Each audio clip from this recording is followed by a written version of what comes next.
the light that shouldn't exist. At night, the earth used to go dark. The stars were once our streetlights. The moon, our only clock. And when the sun disappeared, so did the noise, the movement, the rush of human life. But not anymore. Now, even in the most remote corners of the world, you can look up at the sky, and never truly see darkness. We have built a planet that refuses to sleep. And we call it progress. But what if this light, the one that shines in every direction, all the time, wasn't meant to exist? What if our need to banish the dark has come with a price we're only beginning to understand? This is the story of the light that shouldn't exist. And the invisible ways it's reshaping our minds, our bodies, and the world beneath our feet. Every night, satellites orbiting the Earth take photos of our planet. From space, the continents glow, not with fire or nature, but with billions of artificial suns. Street lamps. Billboards. Car headlights. Screen light. It's beautiful, and haunting. Because in those same images, the wild, the forests, deserts, oceans, have faded into shadow. Light, it turns out, doesn't just illuminate. It erases. In the past 50 years, Earth's nights have grown brighter by nearly 10% each decade. That's not just an aesthetic change, it's biological. All living things evolved under the rhythm of light and darkness. The day for movement, the night for rest, reproduction, and repair. When we disrupted that rhythm, something inside us, and inside the planet, began to misfire. Doctors call it circadian disruption. But most of us just call it insomnia. Our ancestors slept beneath starlight measured in millilux. So dim it would take 1,000 candles to equal it. Today, even a sliver of light from your phone, a glowing alarm clock, or a street lamp through your window, is enough to suppress the hormone that tells your body it's time to rest. Melatonin. A simple chemical messenger that connects us to the spinning of the earth itself. We've dimmed it, the same way we dimmed the stars. But this isn't just a human story. It's planetary. In Germany, biologists noticed something strange.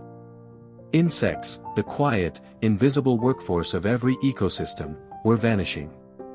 In protected nature reserves, populations had dropped by over 70%. The cause? Partly pesticides, yes. But also, the light.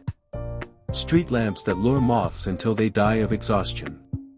LEDs that confuse fireflies so they can no longer find mates. Even birds, drawn to glowing cities, collide with glass towers in their millions. Their migration maps rewritten by our bulbs. The night has become a trap. There's an irony here. We made light to feel safe. To push away fear. But in doing so, we created a different kind of danger, one harder to see. The danger of constant exposure. Of a world that never truly turns off. We think of darkness as the absence of something. But it's not. Darkness is a presence. It's where life slows down, regenerates, remembers what it is. Without it, we lose more than sleep. We lose rhythm, memory, and perhaps even empathy. In 2019, a team of neuroscientists ran a simple experiment. 2 groups of people were asked to sleep, one in total darkness. The other under a faint, warm light similar to that of a bedside lamp. The second group slept through the night. But the next day, their blood sugar spiked. Their heart rate stayed elevated. And their brains showed signs of fatigue. As if their bodies had never fully entered rest. They didn't just lose sleep. They lost recovery. And it's not only our biology that suffers. It's our imagination. When was the last time you saw the Milky Way? Not a photo, the real one.